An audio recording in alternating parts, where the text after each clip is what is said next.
ꯄꯥꯡꯊꯣꯛꯆꯔꯤꯕ ꯋꯥꯟꯕ ꯄꯥꯐꯝ ꯑꯁꯤꯒꯤ ꯗꯥꯏꯁꯇ ꯂꯦꯡꯁꯤꯟꯕꯤꯔꯤꯕꯤ ꯃꯤꯡꯑꯣꯏꯅ ꯄꯟꯖꯔꯕꯗ ꯑꯩꯕꯨ ꯄꯣꯛꯄꯤꯕ ꯈꯣꯏꯔꯥꯛꯄꯝꯒꯤ ꯖꯔꯤ ꯃꯁꯤꯒꯤ ꯃꯔꯤ ꯂꯣꯏꯅꯅ ꯂꯣꯛꯇꯥꯛ ꯂꯣꯏꯅꯅ ꯈꯨꯟ ꯈꯨꯗꯤꯡꯗꯒꯤ ꯂꯦꯡꯕꯤꯔꯛꯂꯤꯕ ꯈꯣꯏꯔꯥꯛꯄꯝ ꯏꯕꯣꯖꯥꯎꯁꯤꯡ ꯊꯧꯒꯥꯎꯅ ꯁꯤꯟꯖꯔꯤꯕ ꯃꯤꯐꯝ ꯑꯁꯤ ꯖꯤꯕꯤꯀꯥ ꯑꯣꯏꯖꯔꯤꯕ ꯉꯥꯃꯤ ꯑꯩꯈꯣꯏꯗ ꯁꯤꯡ ꯑꯦꯁꯣꯁꯤꯌꯦꯁꯟꯒꯤ ꯖꯦꯅꯔꯦꯜ ꯁꯦꯀ꯭ꯔꯦꯇꯔꯤ ꯑꯣꯏꯕꯤꯔꯤꯕ ꯊꯕꯛ ꯐꯪꯈꯤꯕ ꯇꯥꯔꯒꯁꯨ ꯑꯩꯅ ꯄꯣꯛꯏꯕ ꯏꯆꯥ ꯑꯍꯨꯝ ꯃꯔꯤꯁꯤꯗꯤ ꯀꯔꯤꯒꯨꯝꯕ ꯂꯥꯏꯕꯛ ꯐꯗꯨꯅ ꯋꯥꯍꯩ 5-10ꯗꯪ ꯏꯆꯥꯁꯤꯡꯗꯣ ꯃꯐꯝ ꯑꯁꯤꯗ ꯁꯨꯔꯣꯝꯗꯅ ꯃꯈꯣꯏ ꯍꯤꯡꯒꯅꯦꯕ ꯑꯗꯨꯅ ꯃꯔꯝ ꯑꯣꯏꯔꯀꯥꯟꯗ ꯉꯁꯤ ꯂꯣꯛꯇꯥꯛ ꯄꯥꯠ ꯑꯁꯤꯗ ꯂꯥꯛꯀꯗꯧꯔꯤꯕ ꯍꯧꯖꯤꯛꯇꯤ ꯃꯤꯇꯤꯡ ꯑꯁꯤ ꯇꯧꯔꯕ ꯃꯇꯨꯡꯗ ꯉꯥ ꯐꯥꯗꯨꯅ ꯖꯤꯕꯤꯀꯥ ꯅꯤꯡꯉꯥꯏ ꯂꯩꯔꯛꯇꯕ ꯇꯝꯅꯤꯡꯕ ꯏꯍꯩ ꯏꯁꯤꯡ ꯇꯝꯕ ꯐꯪꯂꯛꯇꯕꯗ ꯏꯆꯥꯁꯤꯡꯗꯨꯅ ꯃꯇꯝ ꯈꯔ ꯂꯩꯔꯒꯗꯤ ꯑꯩꯈꯣꯏ ꯉꯥ ꯐꯥꯕ ꯐꯪꯂꯛꯇꯕ ꯌꯥꯏ ꯍꯥꯏꯕꯗꯒꯤ ꯑꯀꯤꯕ ꯂꯩꯕ ꯀꯌꯥ ꯂꯩꯕꯗꯒꯤ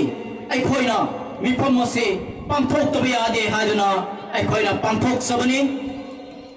ꯃꯅꯤꯄꯨꯔ ꯁꯔꯀꯥꯔꯅ ꯇꯧꯅꯤꯡꯕꯇ ꯇꯧꯕ प्रजागा करीफाव तानाबा यावदना हौजिक अखोइना बेनर थेलिबा मेप असिदा उलिबसिनी अखोइ मोटरबोट चलाइरकदरे मफम मापन स्टेशन मापन खोगना मोटरबोट चलाइरगलनी नोम फावदा अखोइगे मंगोनाबी कॉलेज की दलैबा आर्मीना नोम फावदा अखोइ मोटरबोट चटपदा चट्ठिबा लंबी अदु थौरे कादुना मफम अदुगी एरिया मीटर चनी चहुंगी मयादा पाक जगह एरिया फावदा नुमित निनी हुंदी फावदा nga फादबा मफम असिदा हौजिक मसिंग थिगमदना मोटरबोट चलाइरक तारगदि अखोइ कदाइदगी nga फागनी कदाइदगी इसा इशु लाइक तम फंगनी परंपरा कयादगी इपा हक्तगी लोकताक पाट इमाना अखोइबो nga फादुना अखोइ जीविका ओइदुना हिंगुना लागे नसीदी कदाइ मोटरबोट चलाइरक मतमदा अखोइ कदाइदगी nga फागनी मफम मापन जिना मोटरबोट लेरक तारगदि अखोइ लांग कदाइद थागनी खोइ कदाइद थागनी इन कदाइद सोनगनी अखोइ गी सखाउ थदपनी अखोइ हौजिक तारिबा लोकताक पाट असिदा तारिबा निंथोंगों खुंजागा सगोना लैरिबा थिनुंगाइदगी नाचौ फावदा लैरिबा असि अखोइ इमुंग चंगागी मथक्ता अखोइ पाट तादुन हिंगिबा जीविका अमाने इमुंग चंगा असिना मी लिसिंग तरागी मथक्ता अखोइ पुक्चाक थागलिबने अयमना पाट तारगा ना फारगा अइगी इमुंग इसा मरी मंगा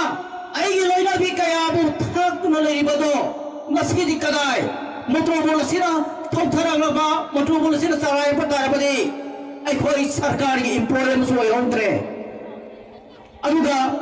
अखोइ को थबक पीब्रा प्रजा अखोइ ngami अखोइ थबक पीबी गदरा मणिपुर गवर्नमेंट तौनिंग बता तौरी बसे अखोइ कजोरंग लेगनी अखोइ अपुनमुगी शक्ति हाइबदो अखोइ तंजादो अखोइ लागलबनी हौजिक अखोइ तुमिना लेखम थोकते लोकताक पाता मोटरबोट चटप जारोय हाइबगी खोलावसे अखोइ पुन्न लाउमिनसी हाइबा वखलोन लसिदा नसी निंथगों दलैबा लोकताक फिशिंग एसोसिएशन ना मियाम पुसिलगा ऐ खत्तगी शक्ति न नमलोय अपुनमगी शक्ति संगी अपुनमगी खोलाव संगी अखोइ सीबा और चंगबा हाइबसे अखोइ थैलागदबनी अखोइ तुमिना लेखम थोकते हाइबा वखलोन से नसी इनबिरिबा नसीगी खंग हैरबा अखोइ लोकताक यूनियन की स्मार्ट कयाना वा ngambigani अखोइदि वा नुंग थादबा यारोय हाइबने सिंगो वाफम सिंगसी यावख्रबनी अदुबु तसेंगनमक्ति अमुकसु खनसी वा यावद्रबा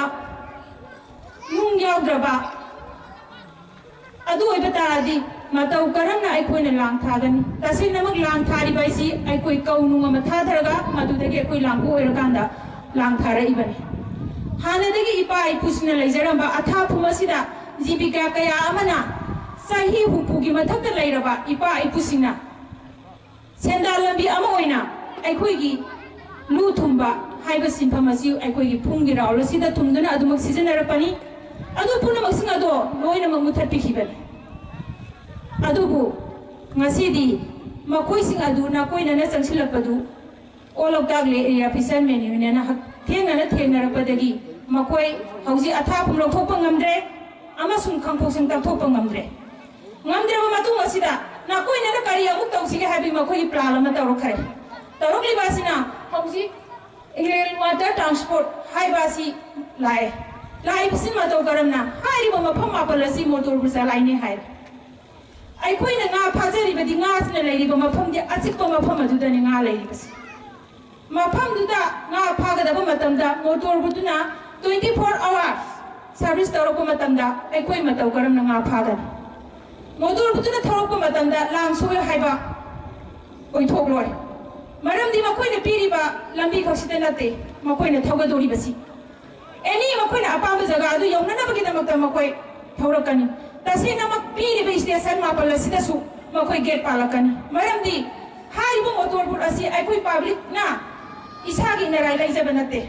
सरकारदगी थाधरगा सरकारना ट्रांसपोर्ट तौगदुरिबनी मदुगी सेनफमना मणिपुर सरकार द कागदुरिबा इंडिया गी कागदुरिबा असि पुनमा असि ngasiगी ngami प्रजासिंसिदा